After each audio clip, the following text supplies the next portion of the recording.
tutashindwa. Kuna watu kama 3 hivi ambao nitawakaribisha, lakini niombe kwa wageni kwa ujumla. Nimuombe baba hapa aseme kwa niaba ya wageni wote kabla sijaleta watu wengine ambao lazima waje hapa. Karibu baba, njoo. Sikujui wala na kuona tu hapa. Tunakushukuru mtu wa Mungu. Ongea kwa wageni wote waliosimama kwa niaba ya wote. Bwana yetu Yesu Kristo asifiwe. Kwa majina naitwa Isaac Palacho, natokea Kibaha. Kibaha? Kibaha. Ndio baba. Na sali KKT Mkuza. Ndio. Nimependa kushiriki na nyie ibada leo huko Kiingereza.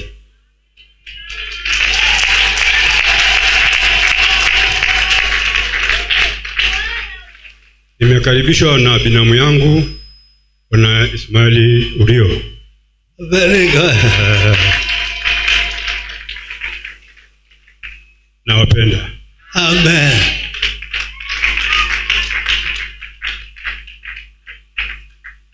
Nasemaje amina?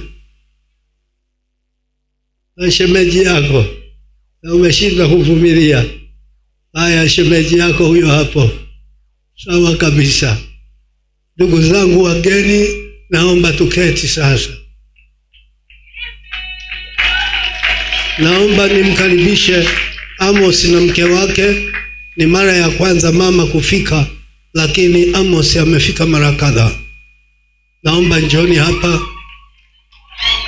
ili PCC wawatambue kwamba ninyi ni washirika wa hapa na tunakuja Mwanza kufungua kanisa.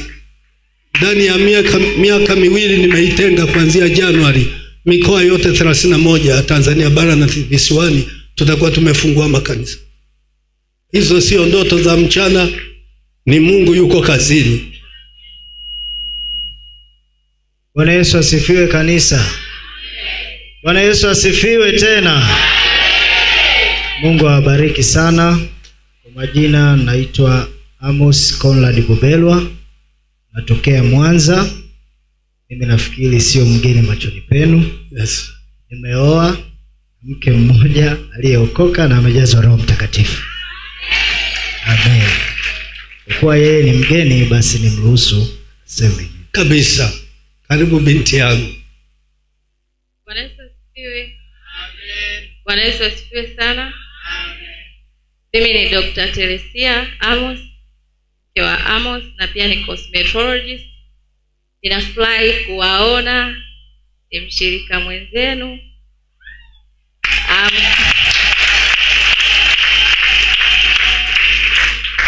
Mimi pia ni committed to Pentecostalism. Amina. Asante sana. Ni doctor, dermatologist na psychologist, na kazi yake ni nzuri, na tutatafuta nafasi tumpa seme na kanisa. Ana vitu vingi vya kuwasaidia watu afya zao. Amen. Dermatologist ni wachache, wataalamu wa ngozi ni wachache. Here is a dermatologist. Hallelujah. Na psychologist, counselor. Bwana kubariki mama. Karibu sana. Asante sana doctor.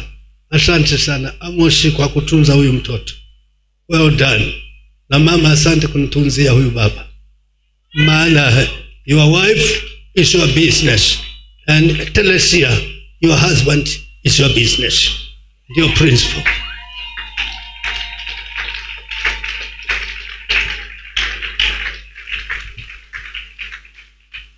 Alafu katikati yetu tuna mtu muhimu sana ambao wengine mnamuona sana kwenye mitandao, lakini leo mtamuona live.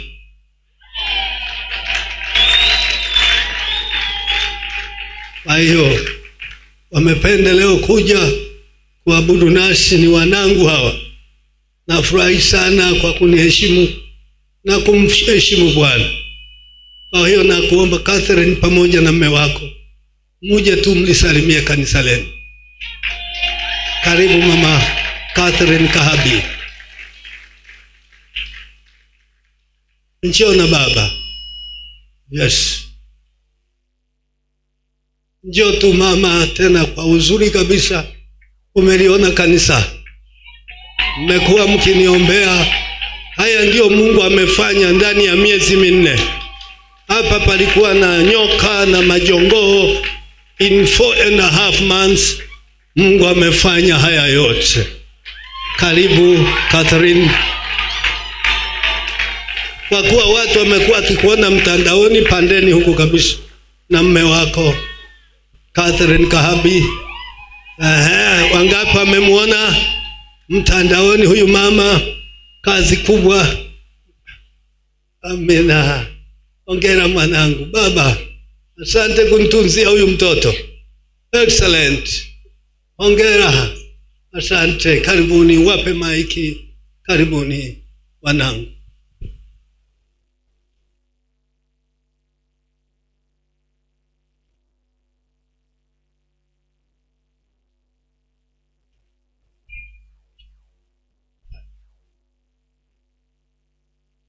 Asante. Haleluya. Bwana Yesu asifiwe. Na wasalimu katika jina la Yesu Kristo. Tunashukuru Mungu kwa kibali. Nilikuwa namwambia pale mume wangu, tuliona baba wakati zile kashikashi. Baba, mimi na mume wangu na sisi tunachangia. Ndio. Ngoja nimuombe kibali. Safi tena, mtoto akisukuma lazima apige magoti. Excellent.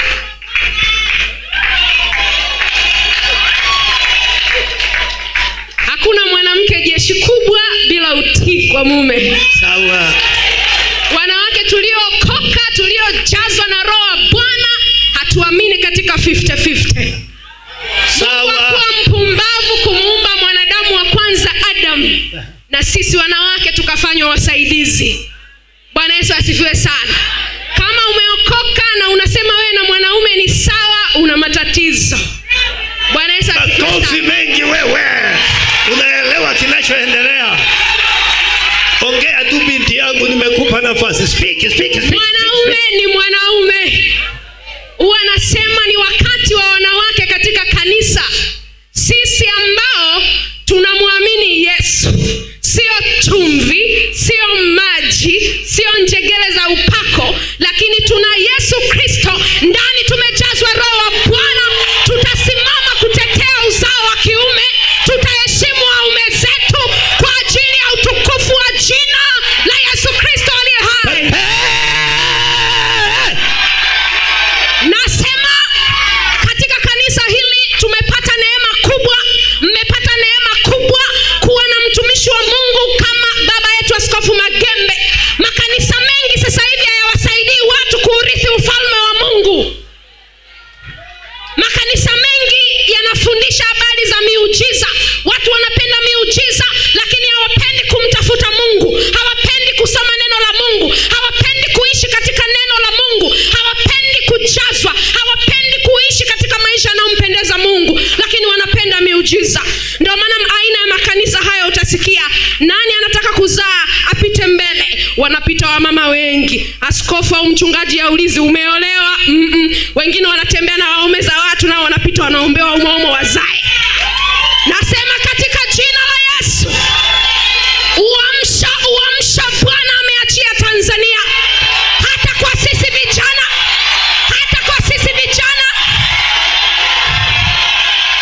Haleluya.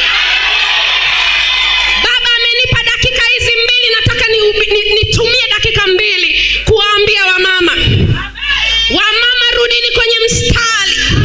Zile perception za hovyo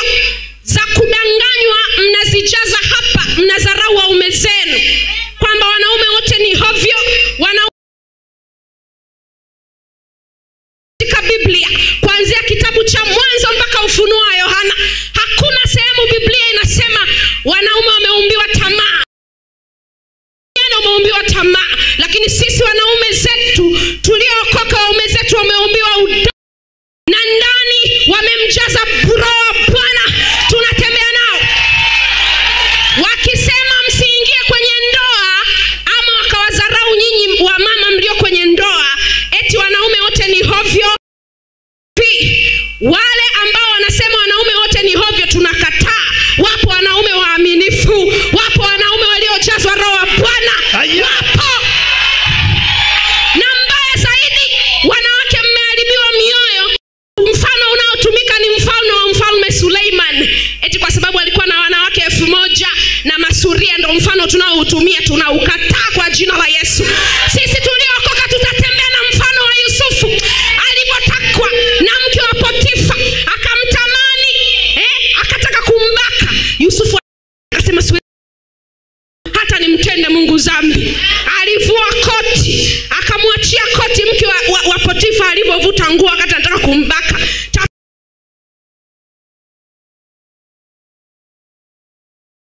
Navua pesa, navua usimamizi wote, lakini nitatembea na Bwana, siwezi kumtenda Mungu dhambi. Maana yake wapo wanaume ambao hawana tamaa, wamemjaza Bwana. Haleluya! Inaenda duniani kote, hiyo dunia yote iangalie, dunia yote ione. Lakini si hivyo. Bado naongea na nyinyi wa mama, msiache kuamini waume zenu. Wapo wanaume ambao hawana tamaa.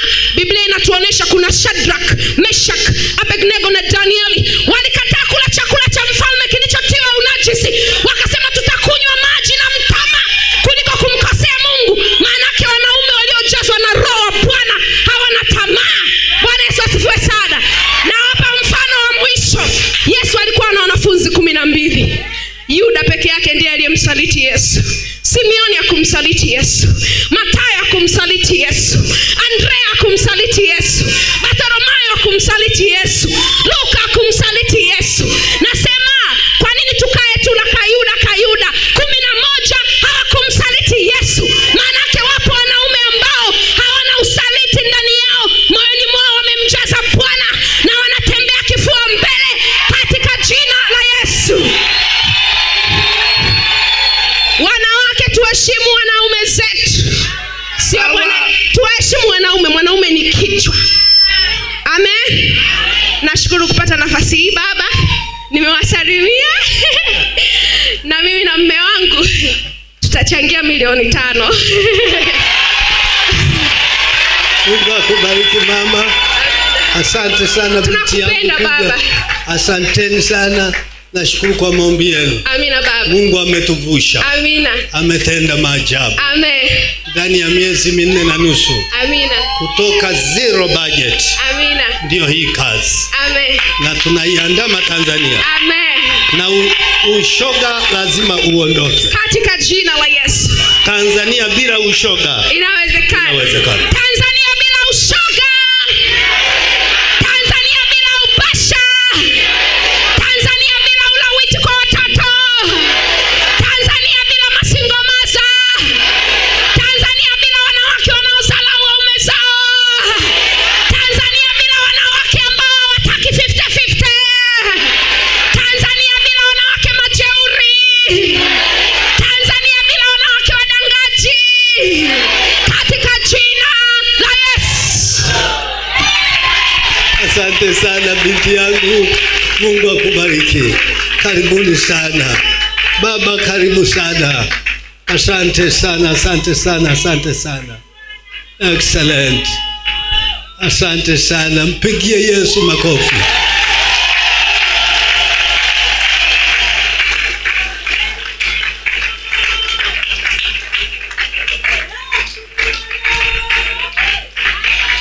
Pentecost Commitment Church. Bwana ametupa Tanzania. Niombe wale watoto waliotoka Simiyu waje hapa.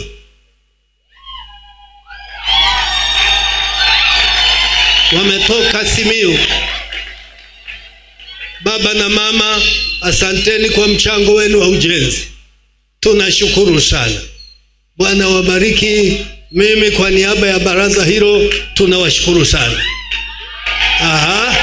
Wanakabidhi sasa hivi. Asante. Wameshatanguliza 3 milioni. Mzee kiongozi, naomba pokea kwa ajili ya kazi.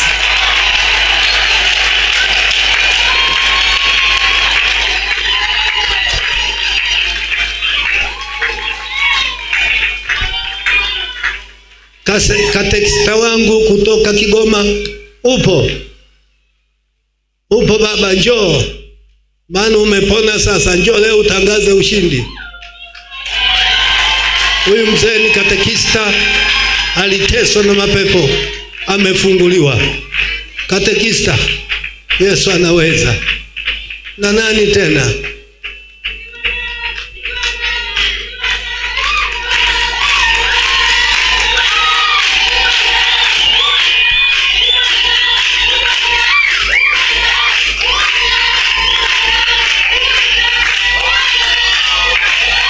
Hallelujah, hallelujah.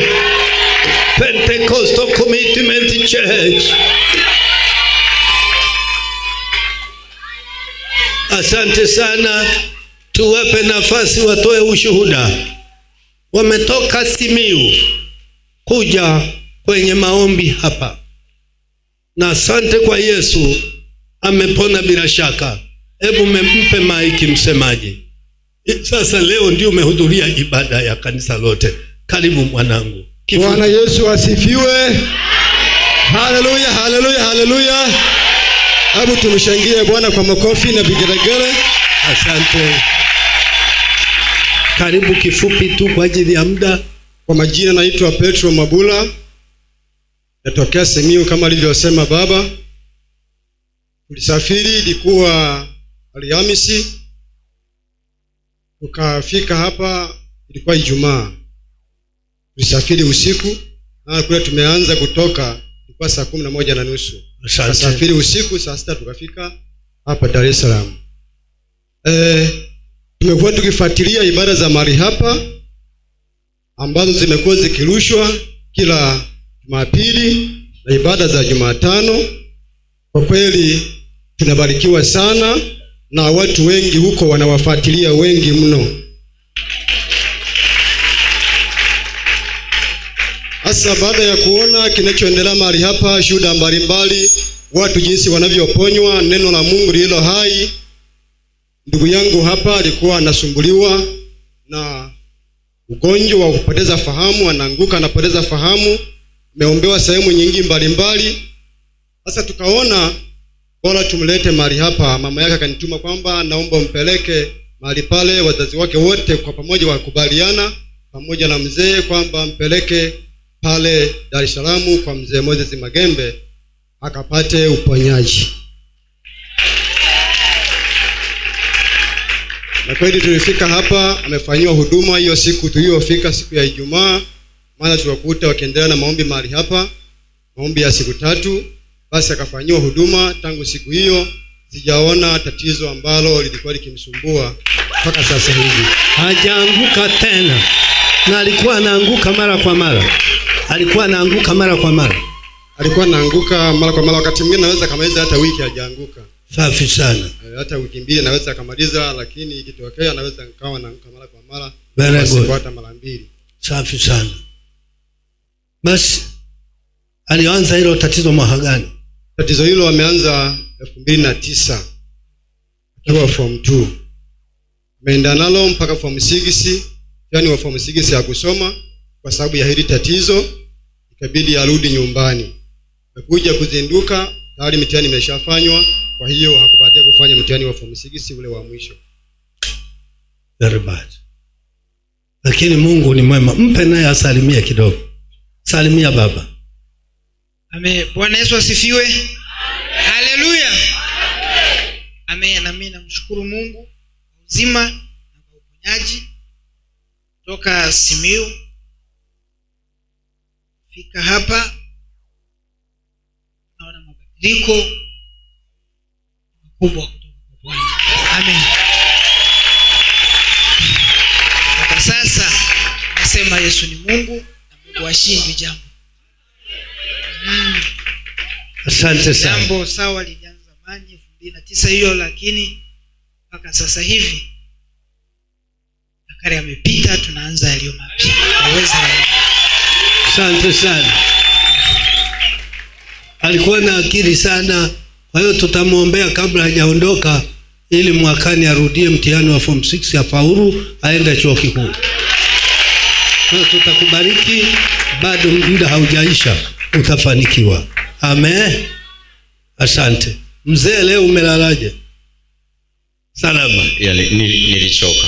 Ulichoka? Nilichoka sana. Yale mapepo yale. Nilichoka. Lakini sasa ninajisikia safi kabisa. Salimia kidogo na wewe. Bwana Yesu asifiwe. Amen. Haleluya. Bwana Yesu asifiwe. Amen. Basi kama mchungaji alivyosema, mimi nilikuwa katekista, lakini kwa muda fulani nimesumbuka sana kuanzia mwaka jana. Niliugua mpaka nikaenda wapi huko Shinyanga, wilaya Shinyanga huko. Nimesumbuka sana, mwisho nikaja huko. Na nilienda kwenye hospitali ya Binisia Reteketa, nikafanyiwa operation. Nilikuwa na kansa na nilikuwa na tezi dume na nyama ilikuwa kwenye kibovu cha mkojo. Nilifanyiwa huduma hizi. Baada ya huduma hiyo walipeleka nyama kwenye upande wa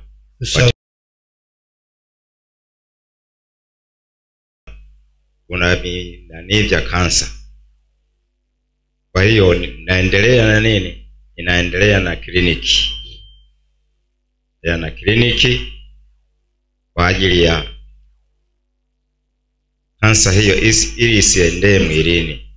Lakini najua kwa jina la Yesu kansa itapona tu. Imeshaondoka kwa jina la Yesu. Baada ya hapo ulianza kusikia maumivu gani? Nilianza kusikia maumivu.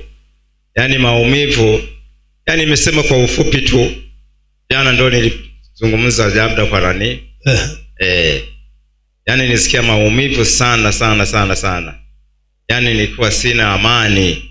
Kiuno kilikuwa hoi, miguu ilikuwa hoi, kukaa ilikuwa shida, kusimama shida, kutembea shida, mpaka kuja hapa nilikuja na fimbo. Alikuja na fimbo, hawezi kutembea bila fimbo. Nilikuwa siwezi kutembea bila fimbo, lakini mpaka sasa natembea bila fimbo. Aliacha hapa. Bwana Yesu asifiwe. Amen.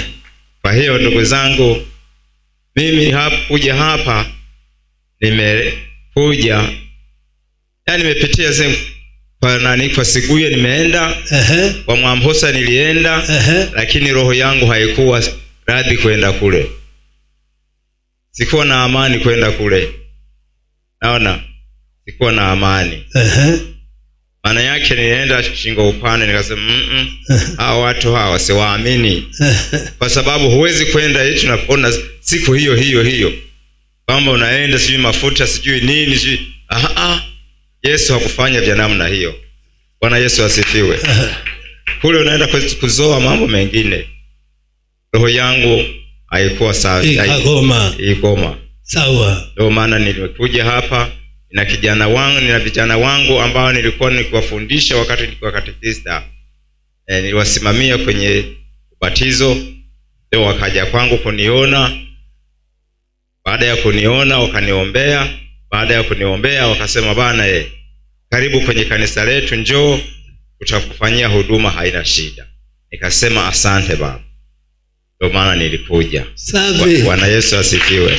Yaani yeye humu na wanafunzi wake akiwa katekista aliwafundisha mpaka akawabatiza, akawapa na kipaimara. Basa kwa neema ya Mungu hao wanafunzi wake wakaokoka.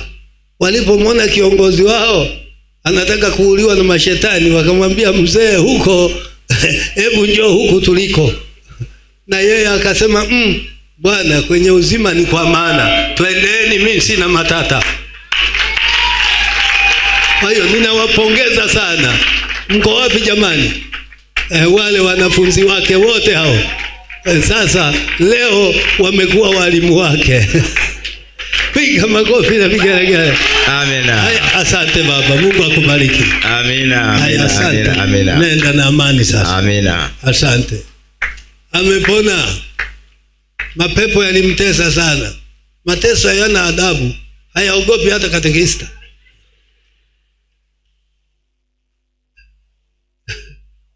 Kwa hiyo mzee sasa anarudi Kigoma, tunapeleka BCC. Maana hiyo ya zamani imeshamalizika hiyo. Asante, Mungu awabariki. Asante. Nikaribishe Jacqueline. Jack, ya? Sijui kama timu yako ipo. Sia upo? Yupo Njoo. Sijajua kama na baba yupo. Upo baba? Excellent. Njoo tu baba. Yupo. Sia yuko wapi? Njoo sasa. Unakaa mbali na ita. Haya. Hawakuoni, njoo huku mwanangu. Njoo huku. Jack. Ni Jack, eh? Yes. Come this way. Changamka Sia. Naona unatembea tu. Ndio natembea. Okay, safi. Baba amepata dharura ya kazi, mume wake Sia. Na ndiye Mungu amemtumia kuokoa huyu mama. Amen. Umelala vizuri. Yaani huyu anahitaji masaa mangapi kueleza ulimopita? Kama wiki nzima. Is right. Sasa hebu shorten. Aya, karibu. Ndio kanisa umeliona. Karibu. Hapo ulipoanzia jana. Ninamshukuru Mungu kwa maombi.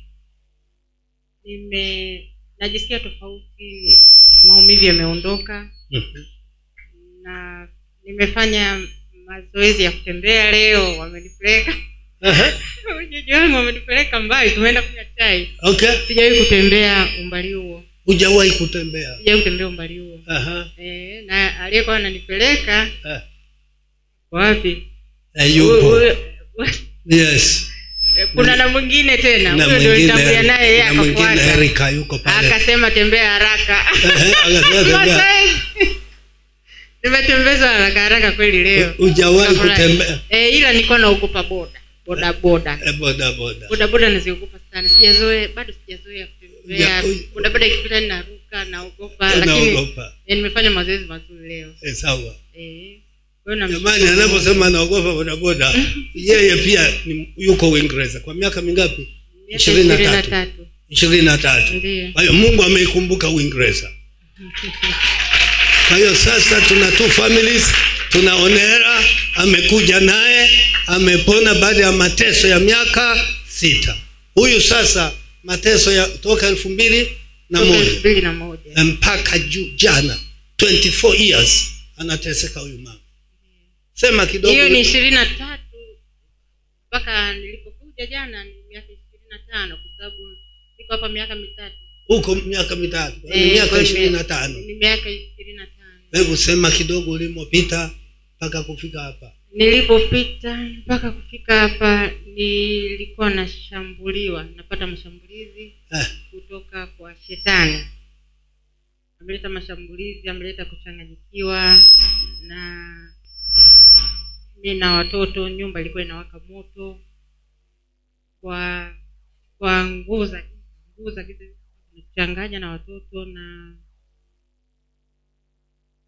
huko kuna hivyo vikundi, kuna vikundi vya Illuminati, vimeleta kuchanganya sana. Yaani vimechanganya sana, vinachanganya watoto wa watu wanapotea. Kwa hiyo nimetesekea umo kwa umo. Na kuombewa. Hebu eleza ulimopita. Nilikopita sasa. Nimepita sema dunia nzima. Dunia? Nimepita dunia nzima. Yaani hela yangu yote ilikuwa inaenda kwenye panda ndege kila baada ya miezi 2. Yaani huyu amezunguka dunia nzima. Yaani nimezunguka dunia nzima. Nilikuwa nimebakiza kwenda tu Australia. Ulikuwa umebakiza Australia? Nilikuwa nimepanga niende huko. Na kwenyewe. Kwa kwa sababu kila nilipokuwa na kanyaga, kila nchi niliyokuwa na kanyaga, kumuona mchungaji lazima nilipe paundi 3,000. Paundi ni kubwa kuliko dola, by the way, wasiojua. Yes. Watu wengi wanafikiri dola ni kubwa, dola sio kubwa. Paundi ndio kubwa ila yetu sisi. Kwa hiyo paundi 3,000 kabla sijamuona mchungaji. Milioni 10. Yaani nilikuwa siwezi kumsogelea baba akaniombea namna hii, au nikaongea na baba hata neno moja. Walivyo na mabodyguard. Mabodyguard wanaomlinda. Yaani alikuwa akiangalia mtandaoni, anamuona mhubiri muombeaji yuko Australia, yuko Marekani anaenda, yuko Nigeria ameenda, paka Nigeria kaenda, Burundi ameenda, Latin America ameenda, na Caribbean na Caribbean countries ameenda. Yaani mabara yote ameenda, alibakiza South Africa. Nimebakiza Australia. Nimebakiza Australia tu.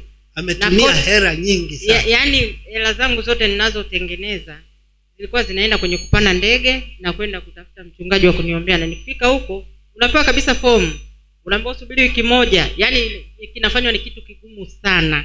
Sawa. Wewe wiki nzima umelala bado unashambuliwa kitandani huko kwenye nyumba ya wageni, unalipa bado madola kwenye nyumba ya wageni. Bado hiyo ndege uliopanda, tiketi na COVID ilipoingia. Na wanapokuombea vitu gani vilikuwa vinatokea? Wanaponiombea wengi wanapigwa wao, na wakishawapiga wao wananifuata na mimi chumbani, na mimi, yani hao wanaoshambuliwa wananifuata na mimi chumbani, na nashambuliwa tena, naota mandoto ya ajabu. Yaani wanapigwa na hayo mashetani. Na ulisema wengine wanafanywaje? Wengine walikuwa kila wanaponiombea, wakiniombea mara ya kwanza, wanasema usirudi tena. Yaani tena usikanyage kanisani kwetu. Kwa nini? Wengine wanasema tulishahusisha hata kanisa zima kukuombea wewe, lakini kwa sababu mimi mchungaji nimekuombea usiku, wakati na kuombea, nikienda nyumbani usiku au akiwa ananiombea mwenyewe akiwa ofisini kwake au wapi, anajiona anakuwa nusu samaki. Yaani anapomwombea mchungaji anajikuta kuanzia hapa anageuka kuwa samaki. Anageuka kuwa samaki au nini? Mwingine akasema nimegeuka kuwa nyoka. Mwingine akasema nimegeuka kuwa tembo. Yuko kama tembo. Mwingine mamba ulisema. Mwingine crocodile. Crocodile hiyo ni story nyingine. Okay. Crocodile ni story nyingine. Basi. Kwa hiyo sasa hao wakaniambia usije tena. Wananikataa na wanasema kwamba kuna mmoja alisema nimehusisha kanisa langu lote tufanyie maombi kwa pamoja kama maombi yanayofanyika hapa. Akaniambia sitaki kuwahusisha na wewe usije.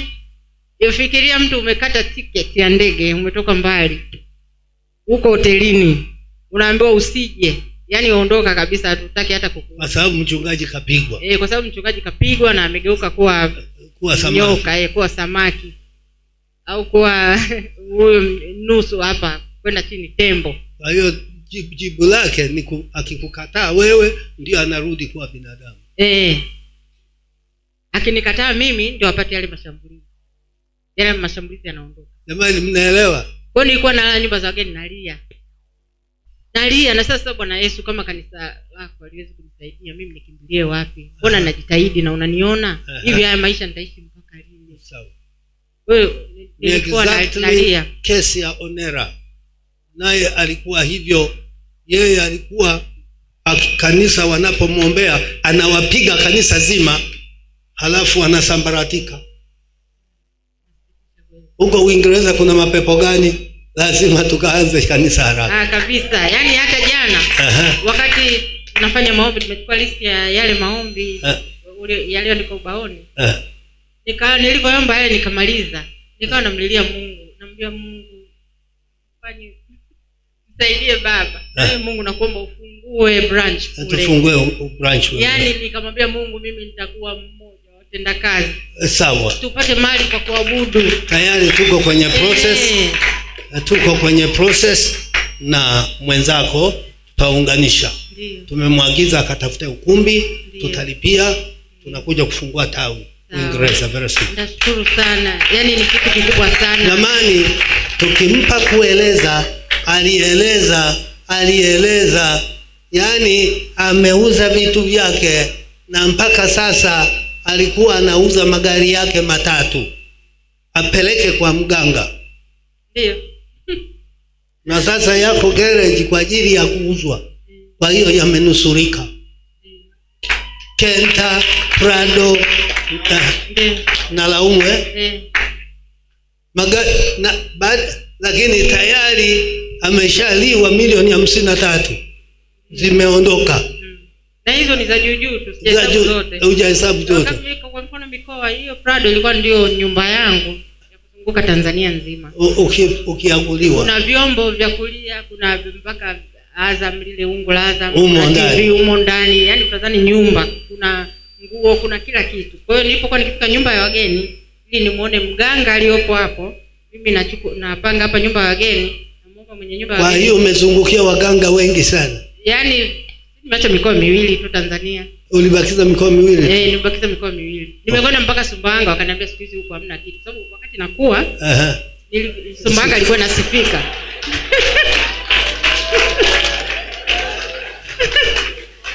Sumbawanga ilikuwa inasifika kwa uchawi. Kwa hiyo sasa baada ya kuzunguka kote nikachoka. Ukaona niende Sumbawanga. Acha niende Sumbawanga, huko lazima nitapata mganga mzuri. Ukafika huko akakwambia siku hizi huko hamna kitu. Yaani wapo utatapeliwa, tufunga mizigo uondoka. Hapana, hii ni Sumbawanga. Wakaniambia subiri uone. Kweli kila ninapokwenda hamna kitu. Hamna kitu. Yaani ni hamna kitu. Sawa. Kuna baba mmoja Msukuma naye ni mganga huko, aliniambia ninakwambia ukweli, hicho ulichonacho tumboni mimi sikiwezi. Ila nakwambia ukweli, Sumbawanga hamna kitu. Utapata mtu akusaidia, toka uende. Afadhali huyo ni mkweli. Akamwambia hiyo ulivyo nayo mimi siyawezi. Na huko Sumbawanga hamna kitu. Hamna kitu. Funga virago uende. Funga virago uende. Ndo nikajikuta niko Burundi sasa. Huko ukaelekea Burundi. Nikaelekea Burundi na mimi nikawekwa vile viduara na viduara huko. Walikuwa na nyonya wanatoa vitu. Kumbe vitu viko ndani ya sufuria. Anavyonifanya ameninyonya amenitoa. Kumbe viko ndani ya sufuria. Basi mama, nadhani tuko naye. Mungu amemuokoa kwa muujiza, amepona jana. Alikuwa hawezi kutembea. Yaani simuone hivi, alikuwa hawezi kutembea. Anashusha pale kwenye gari, anatetemeka. Wangapi walimuona? That's fine. Namwambia hii kazi ya dakika 5 haelewi. Nilikuwa sikuelewi. Wachungaji walikuwa wanapigwa. Wanapigwa waombeaji. Dai nimefagia sasa, sema dakika 5. Yaani walikuwa wachungaji walikuwa wanapigwa. Yaani walikuwa wanapigwa. Wanapigwa sababu wengine wananikwepa. Wengine wakubwa mnaowajua wenye wawili wakubwa. Wanaojifanya hapa Dar es Salaam. Walipigwa nao. Wananiangalia kwenye vikamera, wanaona hawezi. Wananisukumia huko. Wanakusukumia huko. Mpaka mmoja nikambana nikiwa benki. Kule benki CRDB sisi tunaoishi nje tuna sehemu yetu inaitwa lounge. Sawa. Kwa hiyo huko mnatoa soda, kuna friji, kuna TV, mnakaa kwenye sofa benki huko. Naye akaja sana hela nyingi. Kaja lakini huko wanamzuia bodyguard. Alipoingia kule nilipomuona na ni yeye ndo alinifanya nipande ndege nije Tanzania. Nilipomuona nikasema wewe leo wewe na mimi. Alivyo sasa tumeweka kwenye sofa, unaenda kwa zamu, kuna kaunta zetu momo ndani.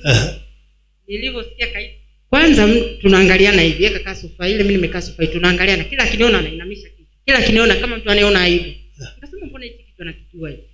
Walivyoita jina, tena wakatumia kaka, wakumpa ile heshima wale mpaga. Alivyonyanyuka kule nikasema leo mimi na wewe. Huo heshima anaokupa leo mimi siujui kwa sababu umenidanganya, umenifanya nitupe hela, nimekata tiketi wakati wa COVID, tunashare ticket, yani watu wawili mnashare kiti kimoja mnakilipia. Kwa hiyo hela ya tiketi ya ndege inakuwa sawa. Certificate kuletewa mpaka upande ndege uonyeshe certificate. Kwa hiyo ulimshughulikia. Kwa hiyo walipomuita pale mbele wakachukua makaratasi yake ya benki, hata dirishani afiki, wanamfanyia wakampa. Sasa anapopita kutaka kuondoka, mimi nikasema leo mimi na wewe. Nikanyanyuka, nikakaa pale kwenye kile kiti ambapo lazima apite hapa mbele yangu. Ndipo nanyanyuka nataka kuondoka, nikamsogelea pale. Sikumpa ile heshima yake wanaomuitaga, nikaita jina lake la kwanza. Nikasema Musa, nataka kuongea na wewe. Akasema wewe ndio yule dada wa UK? Kaambia ndio mimi. Nikamwambia umenileta hapa, umenitoa UK, umenileta hapa na ulisema utanisaidia, nitapona, nitarudi, na nimekuja kwa wiki moja. Mwezi wa 4 nimekuja, sasa hivi niko kwa mwezi wa 7. Akasema wewe umemwona nani? Nikamwambia unategemea nimuone nani wakati wewe ndio uliyeleta nchini? Akasema unajua nikamwambia ulivyonifanya sio vizuri. Nikamwambia gharama umeona nilizokutumia kwenye simu yako wewe nimeziona ni hela nyingi. Nikamwambia hiyo ni safari moja tu kutoka kule kuja huko. Wewe na mambo ya COVID. Nikamwambia kwa hiyo ulivyonifanyia ni vizuri, usingeniita nikaja nchini niko nahangaika. Akarudia tena, kwa hiyo nani kakuona? Nikamwambia sijaona na mtu yoyote. Akaniambia sasa sikia dada, kwa hiyo kesho uje saa baada ya ibada saa 6:30 ndio ibada zinaisha usiku. Nikaa pale mpaka nani vile vile akanikwepa vile vile akasema nyingine nendeni nitaona Alhamisi ijayo. Hayo akakutoa mpaka leo basi inatosha. Yaani nimeteseka si ndio nimefikia tu anga sasa naenda kwa waganga. Nilimwambia Bwana Yesu naomba tu upate mazungumzo. Wewe umesema njoo tusemezane. Nikamwambia naomba tusemezane Bwana, nitakavyoongea sio kama nakuvunjia heshima. Nakwambia ninayopitia. Nikamwambia Bwana kanisa lako limekuangusha. Nimejitahidi, nimezunguka dunia nzima kasoro Australia. Nione wachungaji wako wapate kunisaidia lakini wananikimbia. Nikamwambia nilikuwa kama nimechanganyikiwa. Ilibidi niseme, nikasema Bwana Yesu nakwenda kwa waganga. Kanisa lako limekuangusha. Nikamwambia nakupenda sana na wewe unajua. Pamoja na ninayopitia nilitegemea nisaidiwe na watumishi wako lakini wameniangusha. Inakuwaje Tanzania nzima hakuna mtumishi hata mmoja? Yote hakuna mtumishi hata mmoja, wananikimbia. Hamna kunisaidia. Ndipo kaanza kwenda kwa waganga. Ndio nikaanza kwenda kwa waganga. Nakwambia hata nilienda roho ikiwa inaniuma. Yaani mimi ni mtu wa kwenda kwa waganga. Hivi mnaelewa ameteseka kote akiombewa na kila kitu haponi. Akamwambia Yesu watumishi wako wamekuangusha. Kwa hiyo mimi naelekea kwa waganga. Umewahi kusikia hiyo? Na kweli akaenda kwa waganga, ndiko sasa wamekula mabilioni ya pesa. Hata kuja hapa ilikuwa muujiza kufika hapa. Kwa pesa za Kitanzania baba inaelekea trillions. Inaelekea Tanzanian shillings. Kwa miaka hiyo 25. Basi. Yaani pesa zote kwa pesa ya Tanzania inatosha. Extraordinary. Jamani, huu ni ushuhuda mkubwa sana.